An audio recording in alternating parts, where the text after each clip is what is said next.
Yang subconscious itu jauh lebih besar. Di situ contohnya conscious itu apa? Keinginan. Nah, willpower. Saya ingin ini, saya ingin itu conscious. Logikanya ya tidak mungkin orang bisa bangun, tidak hidup kok bisa bangun. Tapi mungkin saja ada orang yang pikirannya kelas tinggi, melangit. Kalau ngomong daki-daki luar biasa, tapi tidak berefek pada kehidupannya.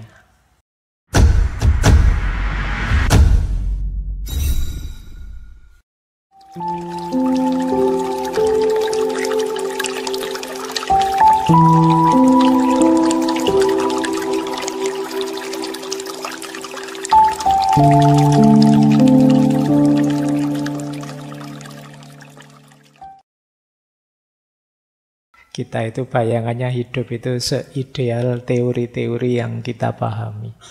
Ternyata tidak sesimpel itu.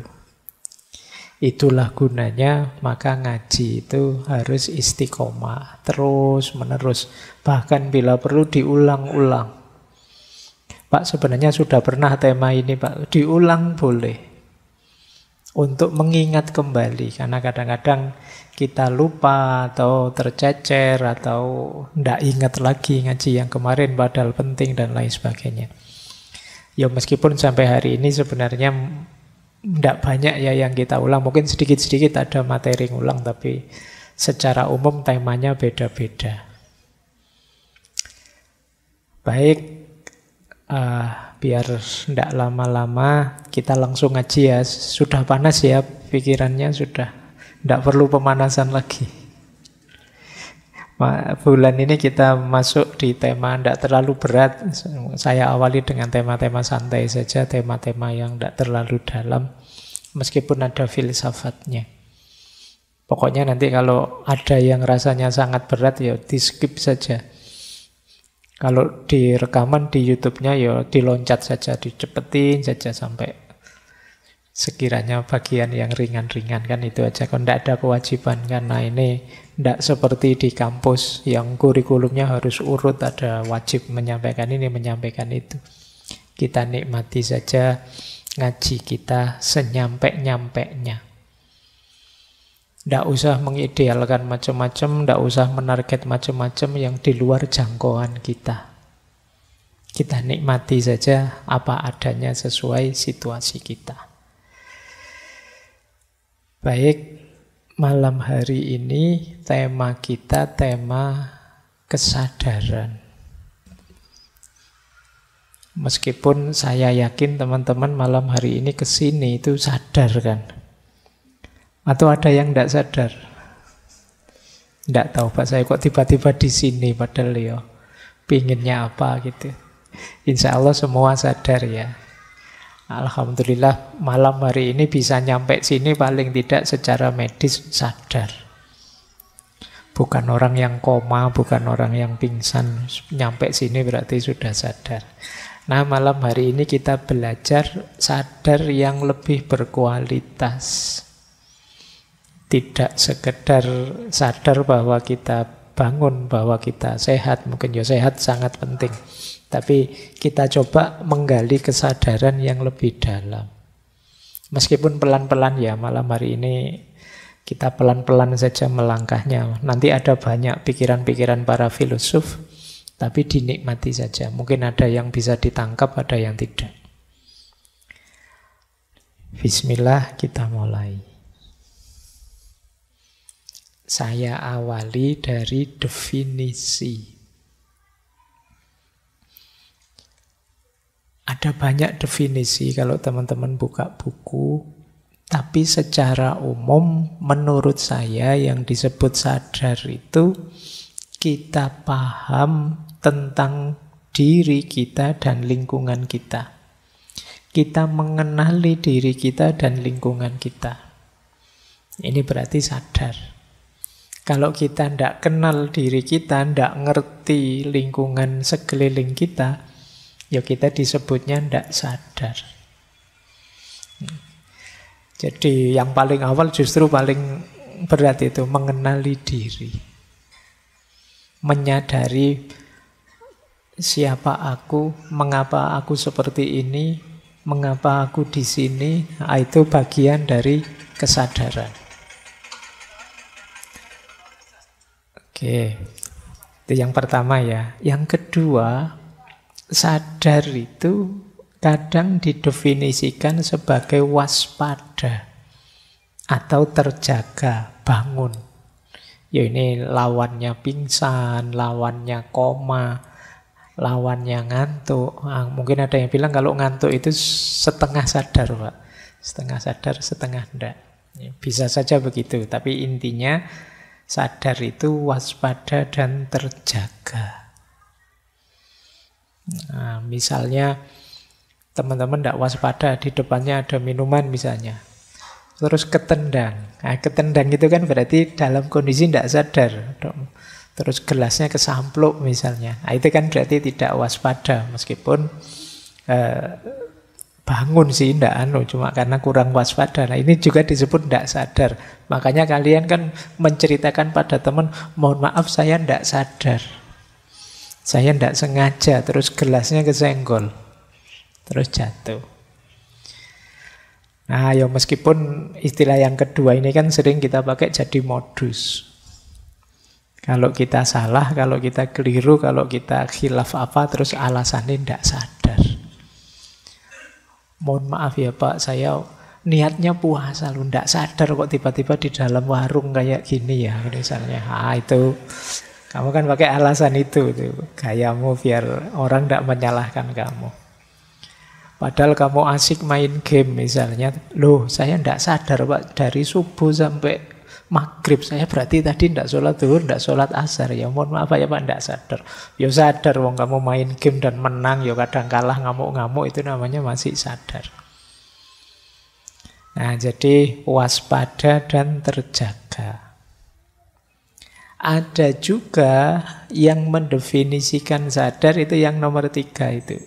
Isi mental dan pikiran.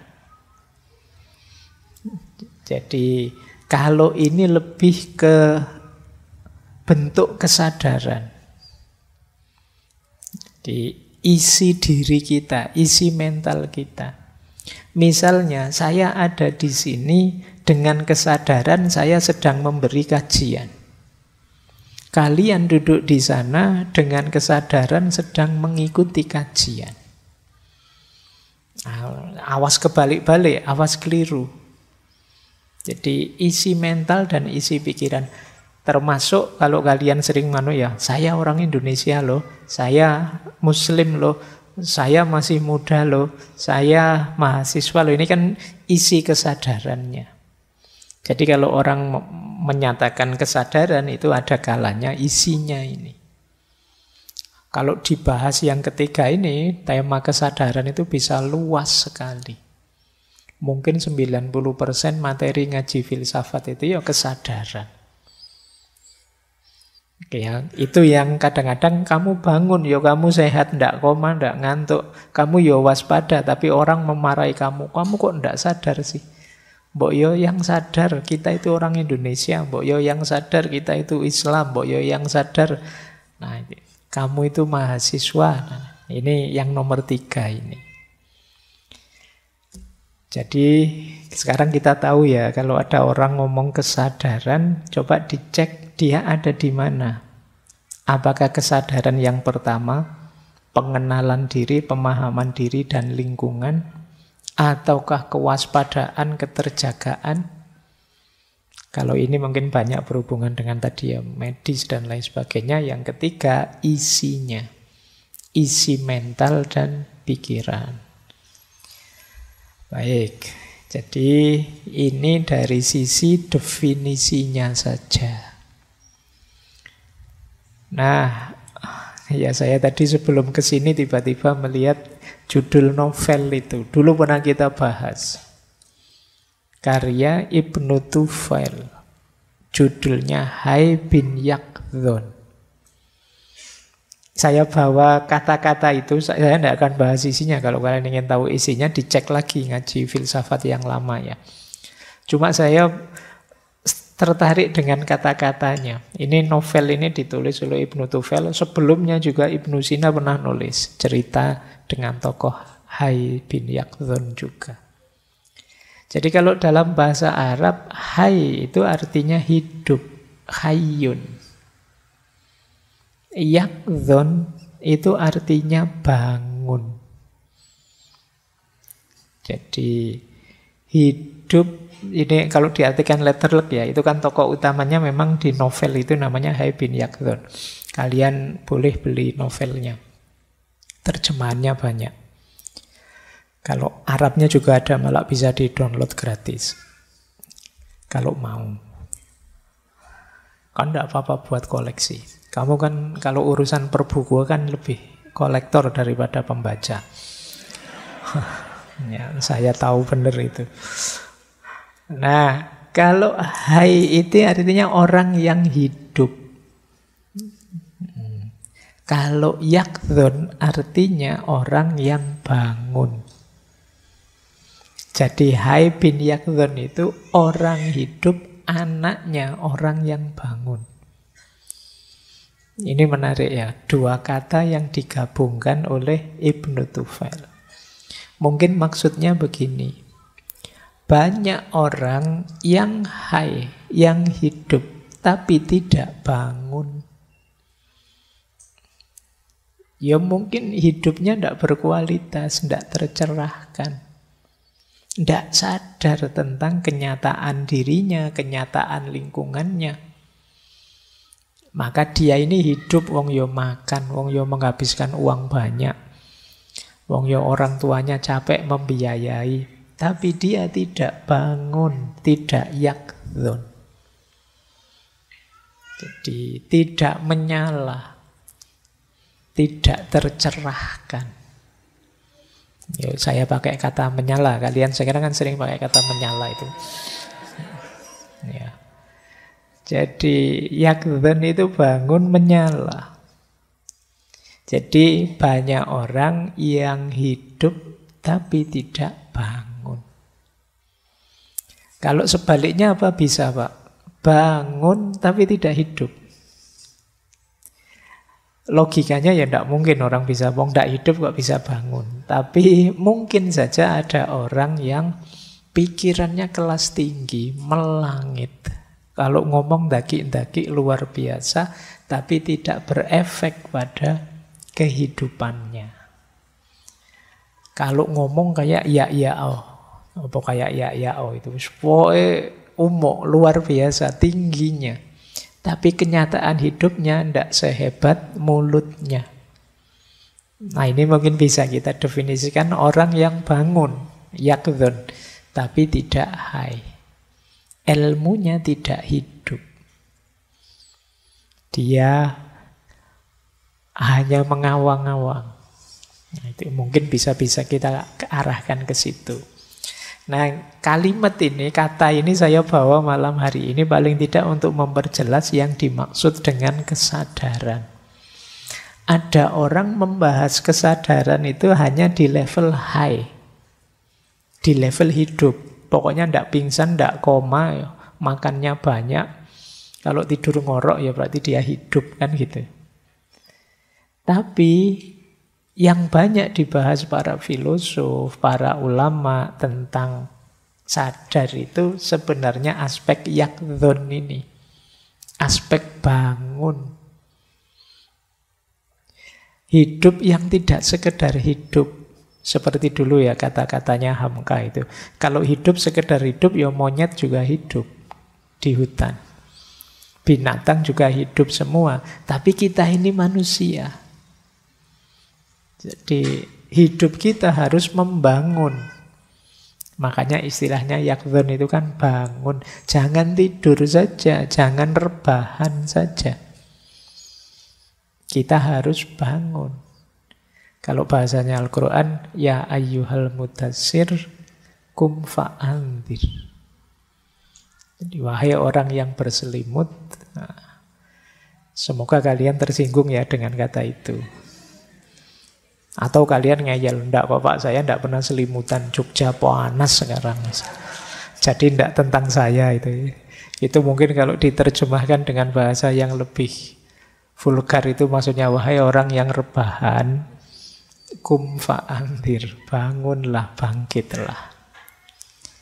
Baik, jadi ini dua dimensi kesadaran ya. Jadi malam hari ini mungkin sebagian besar kita membahas yakdhun. Kesadaran level bangun, tidak sekedar kesadaran bahwa kita hidup. Meskipun nanti kita singgung sedikit tentang hai ini. Yang disebut hidup itu apa? Hidup yang sadar. Baik, ini definisi ya, pemahaman wilayah-wilayah sebelum kita lanjutkan. Nah, sekarang mari kita lihat yang disebut sadar itu apa. Ada 3 jenis pengalaman yang disebut sadar. Yang pertama namanya phenomenal consciousness atau kesadaran fenomenal. Yang kedua, access consciousness, kesadaran akses.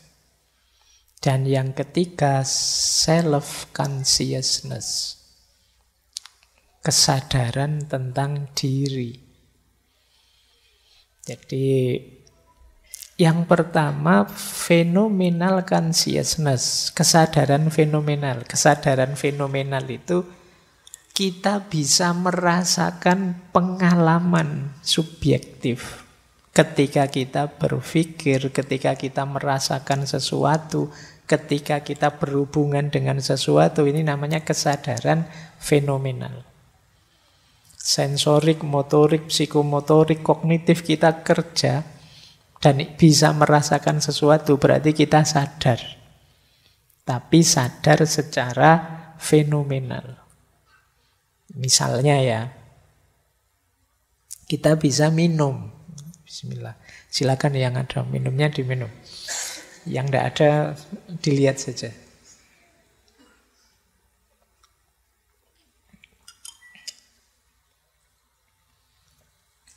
Nah, secara sensorik kita bisa merasakan, minumannya manis. Suka saya senang yang manis-manis. Selain minuman juga saya suka yang manis-manis. Nah, suka atau tidak suka itu emosi. Jadi manis itu sensorik, suka atau tidak suka itu emosi. Kemudian pasti tadi diberi banyak gula, itu kan kesimpulan pikiran. Kita bisa seperti itu berarti kita sadar.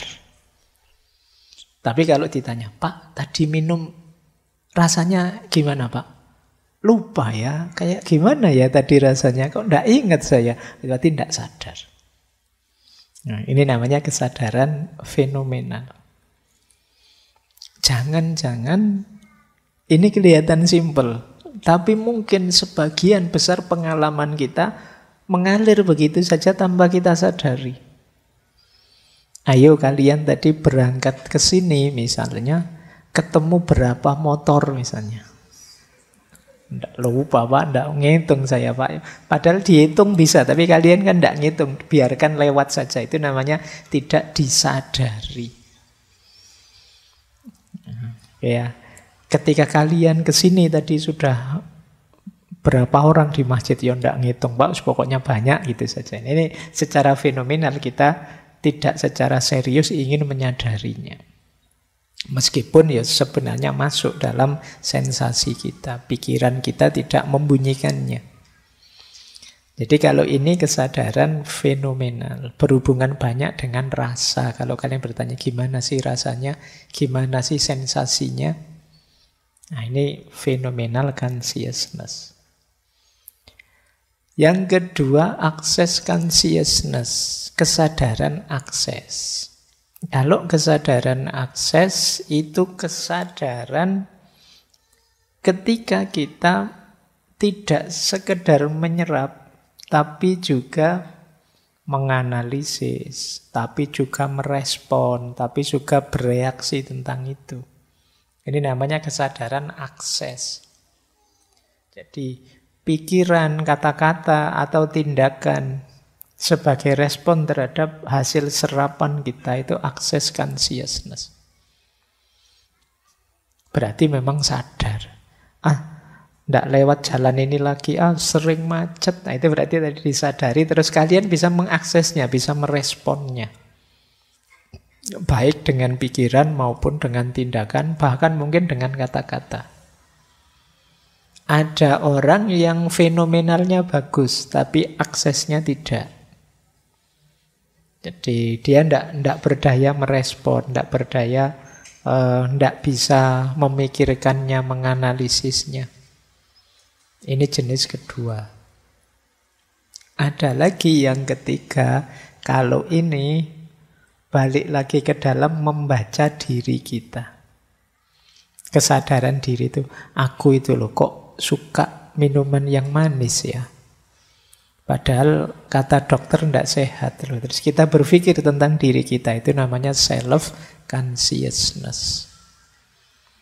Jadi yang disebut sadar itu bisa phenomenal consciousness, bisa access consciousness, bisa self-consciousness.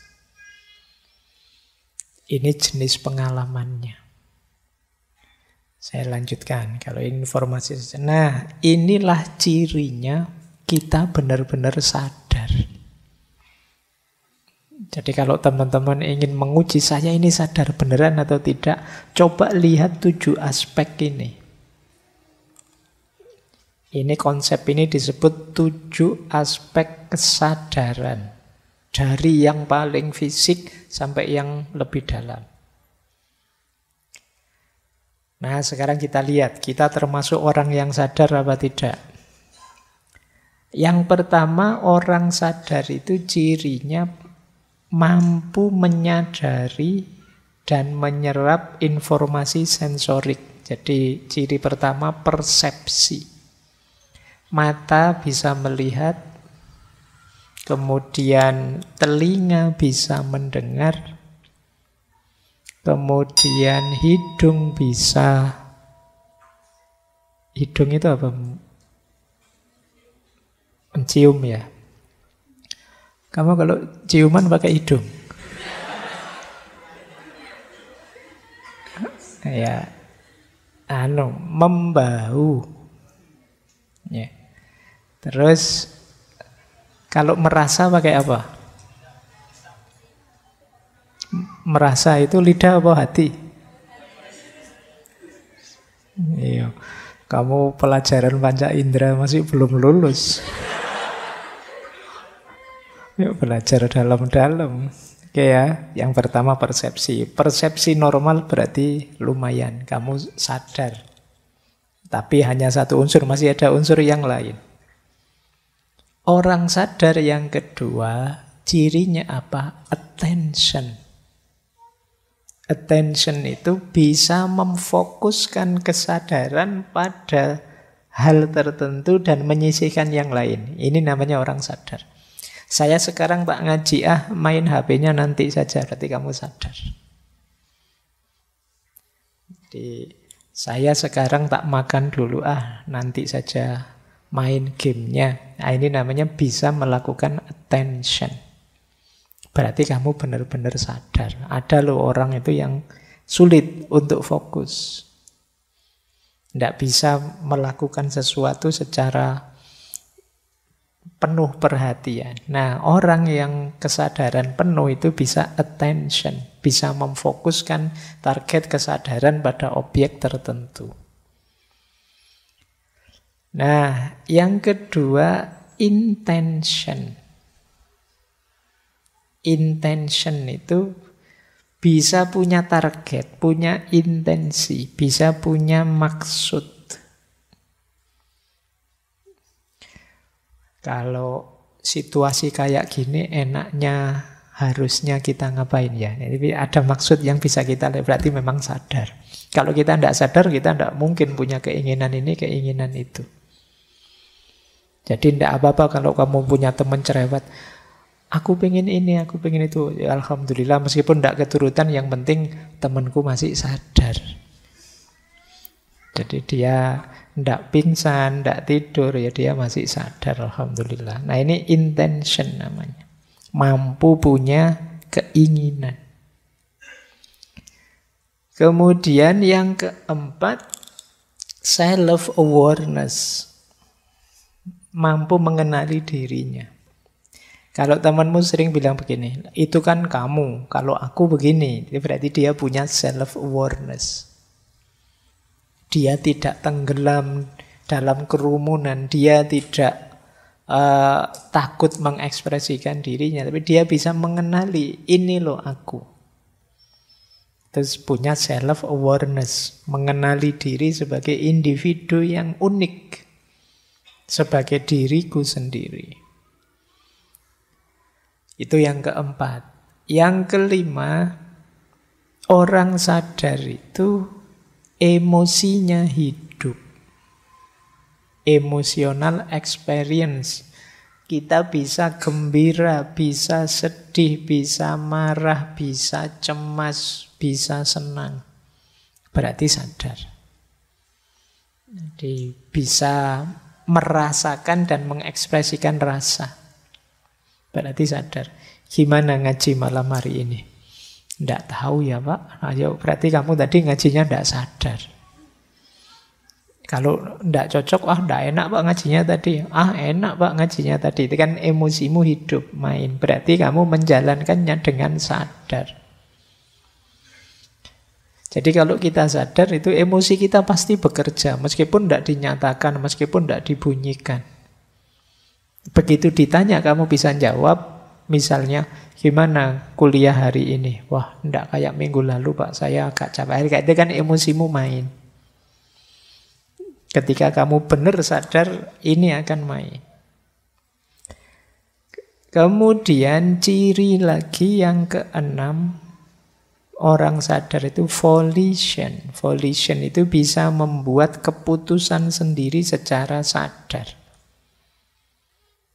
Saya ingin tidur saja malam hari ini, sampai besok pagi jam 7 misalnya. Nah, itu volition. Bisa memutuskan sendiri, mengambil tindakan sendiri. Sesuai nilai yang menurut kita benar. Alah, daripada nonton TV, tidak ada yang bagus main game bosen pegang HP, ngapain juga tidak ada yang WA. Misalnya, tidur aja deh. Itu kan keputusan kita sendiri. Itu menunjukkan kita sadar. Namanya volition. Dan yang terakhir, orang sadar itu cirinya metacognition. Metacognition itu bisa memikirkan pikirannya. Itu benar-benar sadar sudah. Aku tadi kok mikir yang aneh-aneh gitu ya. Itu kan yang memikirkan pikiran. Itu kamu sangat sadar itu berarti. Kok bisa-bisanya membayangkan yang aneh-aneh gitu ya tadi ya. Itu memikirkan pikiranmu sendiri. Ini namanya metacognition. Menunjukkan ya memang kita sadar sih. Bisa mengenali diri kita sampai ke level pengenalan itu sendiri. Jadi ayo dicek ya, teman-teman punya ciri 7 itu apa enggak? Kalau punya, alhamdulillah sadar. Kalau Pak banyak yang hilang Pak, saatnya disadarkan. Orang yang tidak punya 7 itu berarti tidak sadar. Orang yang tidak sadar tidak menikmati hidupnya. Mungkin ada banyak hal menarik, hal nikmat, hal luar biasa, tapi kamu lewatkan begitu saja. Maka hiduplah dengan sadar, dengan yakdhon tadi. Biar apa? Biar bisa menikmati hidup. Apa sih Pak gunanya menikmati hidup? Biar kita bisa bersyukur. Nah, kuncinya kan nanti di situ. Baik, kita lanjutkan ya. Ini materinya agak panjang. Nah, sekarang kita lihat. Apa sih yang mempengaruhi kesadaran? Ada yang bilang kesadaran itu dipengaruhi 4 hal. Cara kita hidup dengan kesadaran yang seperti apa itu dipengaruhi 4 hal. Yang pertama, susunan genetik, warisan genetik. Jadi memang orang itu membawa warisan-warisan genetik. Mungkin kita jadi orang yang pemurung kah, ambisius kah, itu mungkin ada hubungannya dengan struktur DNA kita. Yang itu ya diwariskan turun-temurun. Yang kedua tentu saja kalau ini banyak diceramahkan, keluarga dan masyarakat. Jadi kesadaran kita banyak dipengaruhi oleh keluarga dan masyarakat. Kita lahir dari keluarga seperti apa, seperti itulah kita biasanya berperilaku. Di masyarakat yang bagaimana, seperti itulah kita berperilaku. Misalnya menghadapi orang minta-minta di pinggir jalan, itu mungkin ada yang bilang, "Nggak usah dikasih Pak, kalau dikasih manja." Nah, temenmu bilangnya, "Alam, dikasih saja paling berapa, toh kita juga ndak rugi." Kok bisa beda cara berpikir seperti ini? Ya mungkin karena masyarakat dan keluarganya menanamkan cara berpikir yang berbeda tadi. Jadi kalian boleh menelusuri, aku itu loh kok jadi orang baperan kayak gini lah. Akarnya dari mana? Apa struktur genetik, apa karena masyarakat atau keluarga atau apa? Atau karena yang ketiga itu, sejarah dan pengalaman hidup. Oh mungkin ada sejarahnya, oh ada pengalamannya yang membawa saya ke situ. Jadi kesadaran kita dibentuk oleh pengalaman kita. Mungkin pernah ngalami ditipu teman habis-habisan. Akhirnya kita kemana-mana membawa kesadaran, jangan mudah percaya sama orang. Jangan mudah percaya sama orang. Terus-terusan begitu. Kenapa? Pengalaman. Kalian ngaji ke sini dengan kesadaran, saya tidak akan ngambil minum lagi. Kenapa? Karena minggu lalu nendang gelas dilihat banyak orang. Malu aku. Nah itu kan terus karena pengalaman itu kamu sekarang sudahlah tidak minum juga tidak apa-apa. Itu kesadaranmu berubah terusan. Atau ya memang ada tipe tertentu kepribadianmu, pola yang selama ini kamu kembangkan. Mungkin kamu baca buku apa, kitab apa, mengidealkan, wah saya harusnya begini, harusnya begitu. Terus dirimu terbentuk. Kamu membentuk dirimu seperti itu. Dan kamu lahir dengan kesadaran begitu. Mungkin dengan kesadaran serius, atau dengan kesadaran apatis, atau dengan kesadaran cengengesan, atau itu dibentuk oleh 4 hal ini. Tapi menarik, kata orang Jawa, apapun isi kesadaran kita, apapun pembentuknya, ayo tetap eling lan waspada. Eling itu kita sadari, waspada itu kita waspadai. Eling itu kita sadari, ayo kita sadari. Iya sih kita ada struktur genetik begitu, ada pengalaman yang membentuk kesadaran kita, tapi ini bukan harga mati. Iya sih saya punya pengalaman traumatik, tapi tidak apa-apalah. Akan saya ulang, siapa tahu berhasil. Itu bisa. Jadi itu yang disebut waspada, hati-hati. Jangan menyerah saja ditelan oleh sejarah, menyerah saja ditelan oleh masyarakat, menyerah saja ditelan oleh struktur genetik kita. Kita bisa fight back. Lingkungan memang mempengaruhi, tapi kita juga bisa kok resisten terhadap pengaruh lingkungan. Wah, teman-teman saya itu Pak, sekarang HP-nya minimal 5 juta ke atas sudah mereka yang harganya. Sementara HP saya itu masih HP ya yang kalau melihatnya sudah saya sendiri agak jijik-jijik gimana gitu. Nah gitu kan. Tapi tidak apa-apa saya pakai ini saja. Yang penting kan fungsinya, bukan mereknya, bukan harganya. Ini kamu bisa kok begitu. Itu yang dimaksud eling lan waspada. Jangan kehilangan kendali diri. Karena kalau kalian sama sekali ditelan oleh genetik, ditelan oleh masyarakat, keluarga, ditelan oleh sejarah, pengalaman, bahkan ditelan oleh tipe ideal kepribadianmu, Ya namanya kamu tidak sadar. Kalau ingin benar sadar, boleh pengaruh itu masuk, ya tapi saya tentukan dulu. Saya terima apa saya tolak. Jadi semuanya saya yang mengendalikan. Ini yang disebut orang sadar. Itu yang orang Jawa menyebutnya ya tetap eling lan waspada. Kita sadari, oh iya ini pengaruh dari masyarakatku. Tapi baik kok, enggak apa-apa, saya ambil saja, enggak masalah. Nah, ini namanya kita eling tapi tetap waspada. Tapi kalau ini enggak sesuai, ya sudah nanti saja dipending dulu. Saya enggak terima dulu. Nah, ini menunjukkan kita benar-benar sadar. Jadi kalau pengaruh 4 itu kita biarkan saja menelan diri kita, sebenarnya justru menunjukkan kita tidak sadar. Untuk menunjukkan bahwa kita sadar, ya kita tetap waspada dan eling.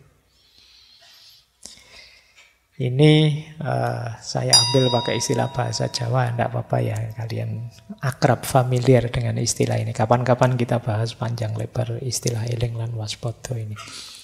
Biar materi hari ini lebih mengarah. Baik ya, jadi ini yang mempengaruhi kesadaran kita. Yuk, dilanjutkan. Ambil nafas sebentar. Kamu kenceng terus ini materinya. Ini sampai terakhir nanti ada bermacam-macam teori. Nah, ini teori yang mungkin sering kalian dengar.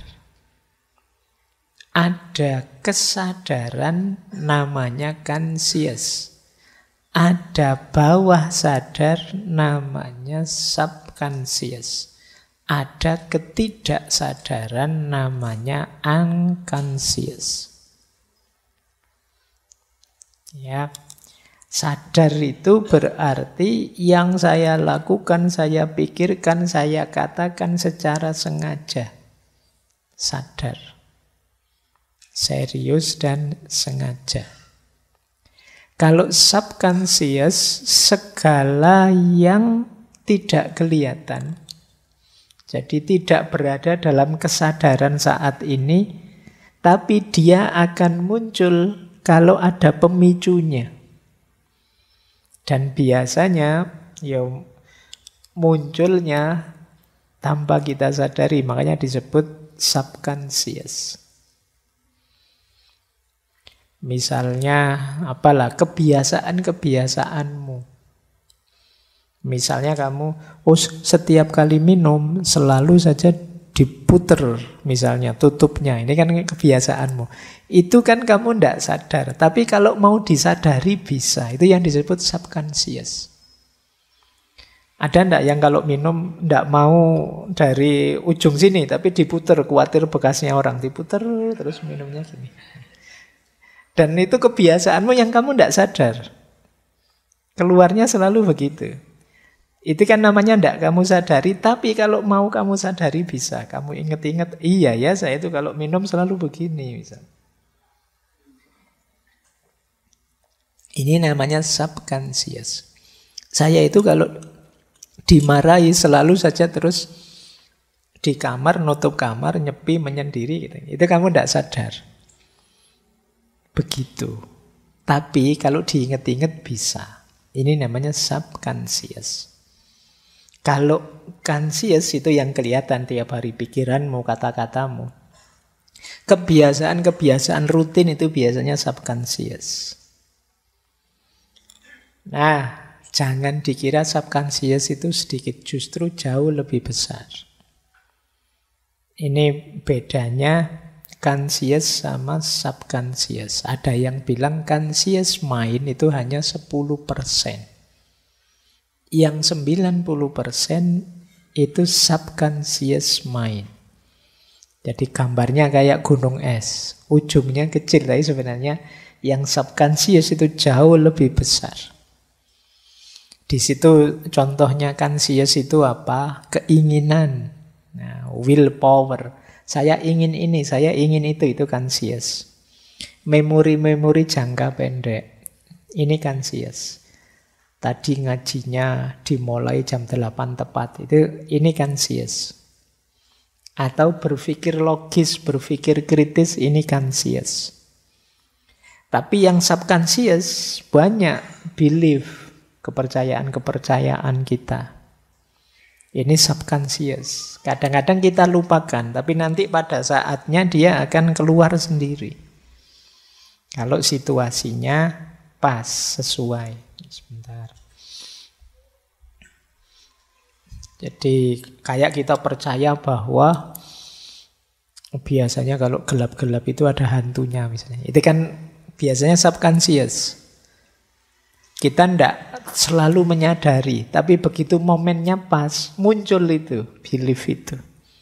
Begitu gelap-gelapan kita merinding ya saya.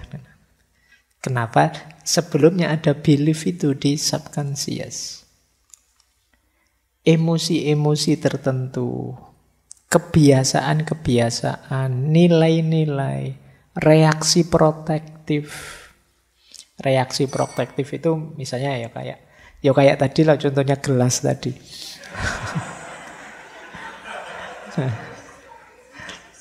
Itu reaksi protektif Allah biar tidak menjatuhkan gelas lagi. Saya sudahlah kalau banyak orang tidak usah ngambil gelas misalnya. Protective reaction. Long term memory jangka panjang. Termasuk intuisi dan imajinasi. Ini masuk subconscious, ketidaksadaran. Jadi diri kita itu banyak sekali hal-hal yang tidak kita sadari dibandingkan yang kita sadari. Yang nyetir kita. Apalagi nanti ada yang ketiga, unconscious. Sama sekali tidak kita sadari. Kalau subconscious tadi kamu ingat-ingat, kamu petakan ketemu. Iya sih saya biasanya begitu. Saya punya gaya hidup begini yang kadang-kadang keluar. Saya punya habit seperti ini. Tapi begitu unconscious, itu kamu ingat-ingat juga tidak ketemu. Dia dalam situasi sangat khusus akan muncul. Ini orang menyebutnya level 8 yang paling dalam. Punya trauma-trauma apa. Anak ini biasanya kalem sekali. Tiba-tiba ketika marah begitu mengerikannya. Nah, ini mungkin ada sesuatu di timbunan bawah sadar paling dalam. Sisi unconsciousnya. Atau anak ini kuliah tidak lulus-lulus. Tapi begitu lulus jadi dosen luar biasa tiba-tiba. Nah, itu mungkin kemarin terpendam. Itu sekarang keluar. Kemarin ada di level unconscious, sekarang pinternya kelihatan. Dia sendiri kemarin tidak sadar juga kalau dia sepinter itu. Nah, ya kayak kalian kan sering bilang, wah mungkin saya ada bakat terpendam, Pak. Ya namanya terpendam kan tidak ketahuan. Kalau ketahuan namanya bukan bakat terpendam. Nah, ya mungkin ada yang terpendam sampai besok tua itu. Mungkin masih ada bakatmu yang terpendam ya sampai tua namanya. Nah, ini level unconscious, ketakutan-ketakutan tertentu itu unconscious. Kita sendiri mungkin tidak sadar kita punya ketakutan itu. Jadi 10% conscious, 90% subconscious. Ini yang mungkin kadang-kadang orang secara general bilang, oh manusia itu hanya menggunakan 10% dari akalnya, dari otaknya. Mungkin yang dimaksud ini. Ya saya tidak tahu. Baik, kita lanjutkan ya. Nah ini tadi saya janji sedikit sebelum masuk ke filsafat ya. Kalau ini perspektif medis. Kalau di medis itu ada orang sadar normal, ada orang yang sadar tapi berubah, dan ada level-level kesadaran. Saya baca saja ya sekilas, nanti teman-teman kalau ingin tahu lebih dalam ke rumah sakit saja. Yo, karena ini medis ya. Kalau normal ya seperti kita ini normal. Nanti kalau kita ngantuk sekali tidur, itu kesadarannya berubah. Normal sih tapi berubah. Mimpi, kena hipnotis, itu berubah kesadarannya. Minum obat tertentu berhalusinasi, kesadarannya berubah. Nah, kalau di level itu istilah-istilahnya ya, yang normal itu namanya conscious atau compos mentis. Ini sadar sepenuhnya. Ada di bawahnya, sebenarnya sadar sih, tapi kepribadiannya aneh, namanya apatis. Apatis itu cueknya pol, acuh tak acuh, itu apatis. Hati-hati kalian yang cuek, sama sekali itu di bawah normal. Cuek itu tidak peduli sama sekali dengan dirinya dan lingkungannya. Ini namanya orang apatis. Terus ada lagi di bawahnya namanya delirium. Kalau delirium itu gelisah, disorientasi. Disorientasi kadang, kok aku di sini ya, siapa kamu dan lain sebagainya. Memberontak, ingin marah, teriak-teriak, halu, berkhayal. Nah, ini level tidak sadar selanjutnya. Kemudian ada somnolen, atau kadang pakai istilah letargi, obtundasi, atau hipersomnia. Ini ngantuk yang luar biasa, tapi masih bisa bangun lagi. Ini somnolen. Ada lagi lebih dalam namanya soporus atau stupor. Ini ngantuk itu kan tidak sadar. Ini ngantuk yang sangat dalam, sulit dibangunkan. Kalau bangun pun tidak sadar. Diajak ngomong tidak nyambung. Ini soporus atau stupor. Ini sudah mulai harus di rumah sakit kalau sudah ini. Ya. Karena setelah itu ada namanya semi koma. Semi koma itu orangnya tidak bisa merespon lagi, sudah tidak bisa dibangunkan, tapi kornea mata, pupilnya itu masih respon. Puncaknya koma. Sudah tidak sadar sama sekali. Dia apa-apain juga tidak respon, disakiti juga tidak respon. Ini koma. Ya, setelah itu pasti titik. Ya kalau titik selesai berarti. Itu ya level-level ketidaksadaran. Ini untuk wawasan saja. Kalian bisa cek di wawasan-wawasan medis tentang ketidaksadaran. Baik, karena ini ngaji filsafat, maka kita fokus ke perspektif filsafat ya, bukan perspektif medis. Kita belajar nanti berbagai aliran filsafat yang membahas kesadaran. Ada beberapa aliran yang malam hari ini saya bawa. Yang pertama, ini yang populer sekali belakangan juga banyak yang madhabnya ini, yaitu aliran materialisme.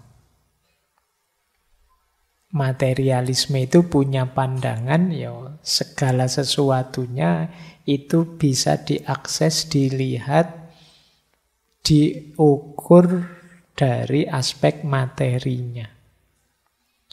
Maka bagi aliran ini, kesadaran itu sepenuhnya proses fisik otak. Nah, hari ini ada bidang-bidang neuroscience, ada bidang-bidang neurobiologi, itu pandangan materialis ini. Ya kalau dalam filsafat tokohnya misalnya Thomas Hobbes dan Daniel Dennett. Jadi kesadaran itu kerja otak dan sistem saraf. Semuanya bisa dijelaskan oleh proses-proses saraf dan kerja otak kita. Kita seneng itu bagaimana, kita kok bisa suka ini, suka itu bagaimana, itu semua proses otak. Nanti ada dua aliran. Ada materialisme reduksionis atau kadang disebut fisikalisme ada materialisme non-reduksionis. Kalau yang fisikalisme atau reduksionis itu ya proses otak saja sudah. Jadi sinyal-sinyal transmisi-transmisi dalam otak. Dari situlah muncul kesadaran manusia. Tapi yang non-reduksionis punya pandangan lebih luas. Kesadaran manusia itu yo sumbernya bisa macam-macam, tidak hanya otak, tapi pasti hal-hal yang sifatnya fisik atau materi, bukan karena pengaruh-pengaruh hal non-fisik, apa mungkin karena Tuhan lah, atau karena bisikan setan lah, atau karena apa, enggak. Jadi ada unsur-unsur materi yang mempengaruhi. Jadi ada yang terbatas pada otak saja dan jaringannya, ada yang lebih luas, tapi tetap koridornya materi, hal-hal material yang mempengaruhi kesadaran. Nah, jadi ini alirannya namanya materialisme. Aliran yang pertama ini juga banyak dikritik. Secara umum kritiknya pada sifat kompleks dan kualitatif dari pengalaman. Maksudnya sifat kompleks itu sinyal otak kita, bentuk otak kita itu kan sama. Tapi kita merasakannya masing-masing kita bisa beda-beda. Ya, aspek kualitatifnya.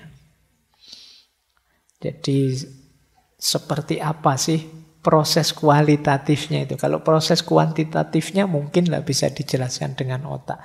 Tapi berhubungan dengan rasa ini seperti apa kemudian?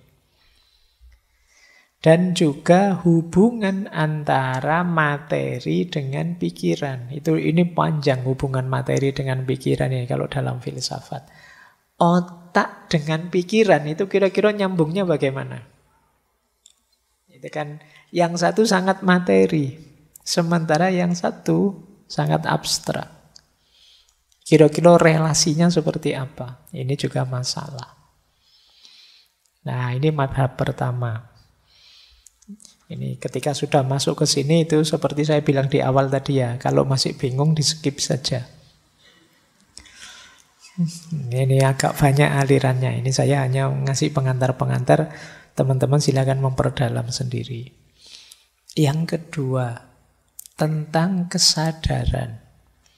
Ada juga aliran namanya panpsikisme. Panpsikisme itu punya pandangan bahwa semua makhluk itu punya kesadaran. Tidak hanya manusia. Jadi kesadaran itu ada dalam segala hal. Termasuk makhluk paling simpel, paling sederhana. Ya kesadarannya juga sederhana. Jadi jangan dikira yang punya kesadaran hanya manusia. Binatang-binatang, tumbuhan, dan semua makhluk, bahkan sampai binatang-binatang kecil-kecil sampai amuba yang bersel satu, itu bagi panpsikisme dia juga punya kesadaran. Nah, ini belakangan ada banyak diskusi-diskusi tentang kesadaran hewan, kesadaran itu kan. Makanya sampai ada pandangan untuk tidak menyiksa hewan-hewan itu, wong dia juga punya kesadaran. Kalau kita nyembelih hewan, mbok hewannya itu disuntik bius dulu, misalnya ada yang bilang begitu sampean. Kenapa? Tentang pandangan bahwa hewan ini juga punya kesadaran. Jangan dikira mereka itu tidak punya kesadaran seperti manusia.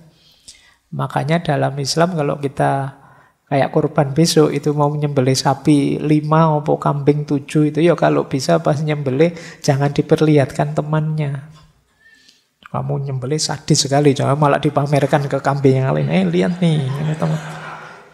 Nanti dia bisa stres, dia lihat temannya digorok seperti itu.